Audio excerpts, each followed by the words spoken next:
Alors bonjour, je fais une vidéo pour vous expliquer le fonctionnement des règles parasismiques dans le bâtiment. Alors cette vidéo fait partie de notre cours sur le dimensionnement des fondations de l'ossature bois, mais je vais la mettre en accès libre parce que c'est un point vraiment important. Alors pourquoi une vidéo maintenant? Simplement parce que depuis le 1er janvier 2024, les règles ont un peu changé. C'est-à-dire que jusqu'ici, vous pouviez ne pas respecter les règles parasismiques, personne ne vous demandait rien. Maintenant, dès le permis de construire, eh bien, on va vous demander des documents qui vous prouvent que vous avez bien respecté les règles parasismiques. Donc voilà, vous avez cette obligation, donc on ne peut plus y échapper. C'est peut-être pas plus mal comme ça, voilà. D'ailleurs, j'explique à la fin de la vidéo ce que vous risquez si jamais vous ne respectez pas les règles parasismiques. Donc en pièce jointe, je mettrai tous les documents dont je parle dans cette vidéo qui expliquent ces règles parasismiques. Mais le but de cette vidéo est un peu de vous résumer ces règles pour que vous en ayez les grandes lignes. Alors d'abord, qui est concerné? Il faut d'abord regarder si vous êtes en zone sismique ou non. Donc vous avez ici la carte des zones sismiques qui s'affiche, elle est facile à trouver sur internet. Et donc sur cette carte, vous pouvez vous situer en gros où vous êtes. On commence vraiment à être concerné à partir de la zone 3. Donc si vous n'êtes pas dans cette zone, vous n'êtes pas concerné, vous pouvez passer à autre chose. Pour les autres, écoutez bien ce que je vais dire. Tous les bâtiments ne sont pas concernés. Les bâtiments sont classés par catégorie. Vous pouvez voir sur cette image les différentes catégories de bâtiments qui existent.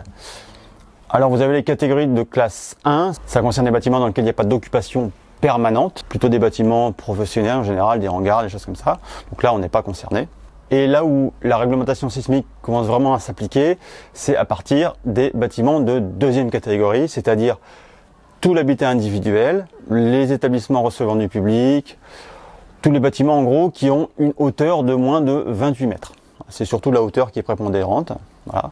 Après, on va passer dans les autres catégories. La troisième catégorie concerne surtout les bâtiments de plus de 28 mètres, bien sûr. Et après, la quatrième catégorie, c'est des bâtiments un peu très spécifiques qui ne nous concernent pas vraiment. Donc, dans le tableau suivant, vous allez voir justement, en fonction de la zone sismique, quel type de catégorie de bâtiments sont concernés et qu'est-ce qu'il va falloir faire en fonction du type de bâtiment. Donc, comme je l'ai dit, on voit que on est réellement concerné à partir des bâtiments de deuxième catégorie, en tout cas pour l'habitat individuel. Ça veut dire qu'à partir du moment où vous êtes dans ce cas de figure, vous allez devoir prendre en compte le risque sismique. Donc il y a deux manières de le faire. La première, c'est de suivre l'Eurocode 8. C'est donc les règles de calcul qui sont à appliquer en cas de séisme. Donc ça suppose de passer par un bureau d'études, hein, c'est des règles un petit peu compliquées. Donc voilà, si vous passez par un bureau d'études, c'est lui qui va vous garantir que le principe constructif, le bâtiment que vous faites, va résister au séisme dans la catégorie où vous êtes concerné. Là où vous allez pouvoir être concerné, c'est si vous avez de l'habitat individuel. Pour certains types de bâtiments en habitat individuel, on peut avoir des dérogations et faire appel à des règles forfaitaires simplifiées qui permettent de se passer de bureau d'études. Dans le tableau, vous voyez qu'il est indiqué règle PSMI. Bon, ça, c'est plus d'actualité. Maintenant, il faut suivre le guide CPMI ou pour être exact, le guide DHUP CPMI EC8. Vous en avez deux, un pour les zones sismiques 3 et 4 et un pour les zones sismiques 5. Ça concerne surtout les départements d'outre-mer, la Martinique en particulier. Donc nous, celui qui nous intéresse, c'est plutôt celui en zone 3 et 4. Donc voilà, si vous suivez ces règles de calcul, vous n'avez pas forcément besoin de faire de notes de calcul. Vous allez donc devoir passer par un bureau de contrôle qui va attester que vous pouvez passer par ces règles forfaitaires simplifiées. Donc pour cela, il va regarder un certain nombre de critères qu'on verra dans une autre vidéo. Vous pouvez aussi être concerné en rénovation. Donc là, ça va dépendre surtout de la surface de bâtiment que vous rajoutez à l'existant. Voilà, dans le tableau qui s'affiche, vous voyez un peu les critères. Donc à partir des zones sismiques 3 et des bâtiments de deuxième catégorie, donc et notamment pour l'habitat individuel, si vous créez plus de 30% de surface hors d'œuvre nette de l'ensemble du bâtiment, eh bien vous allez être concerné par les mêmes règles, donc à savoir respecter l'Eurocode 8, donc passer par un bureau d'études, ou passer par des règles forfaitaires simplifiées, si encore une fois, le type de bâtiment s'y prête.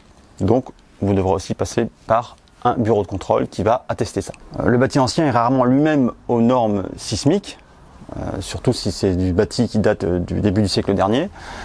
Donc la règle pour les bureaux d'études dans ce cas de figure, c'est que si vous rajoutez quelque chose au bâtiment, il ne faudra pas aggraver le risque sismique. Vous n'arriverez pas à mettre l'ensemble du bâtiment aux normes sismiques. Ça peut être exigé pour des bâtiments recevant du public, pour des très gros bâtiments, mais en tout cas pour l'habitat individuel, il ne faut surtout pas aggraver les risques sismiques. C'est ça qui va être un peu contrôlé. Donc dans la vidéo suivante, je vais maintenant expliquer les grandes lignes des règles forfaitaires simplifiées, notamment pour que vous puissiez savoir si votre bâtiment ou pas est concerné, ou à l'inverse, que si vous concevez un bâtiment, le concevoir de manière à ce que vous puissiez passer par ces règles forfaitaires simplifiées.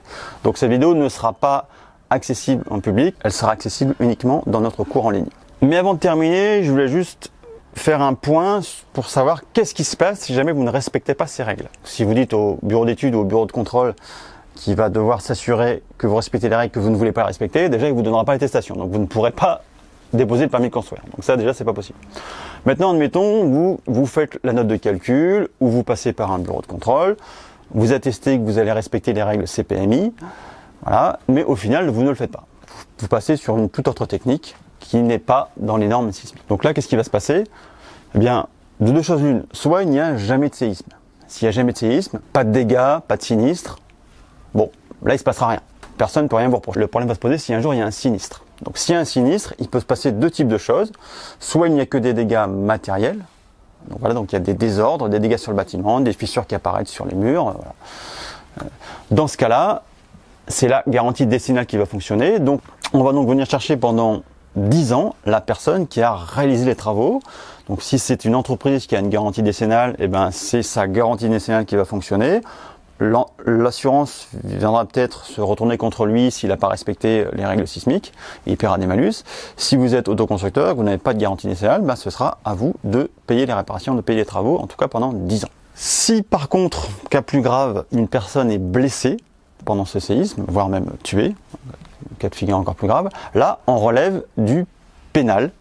Donc vous êtes sur une responsabilité pendant 30 ans.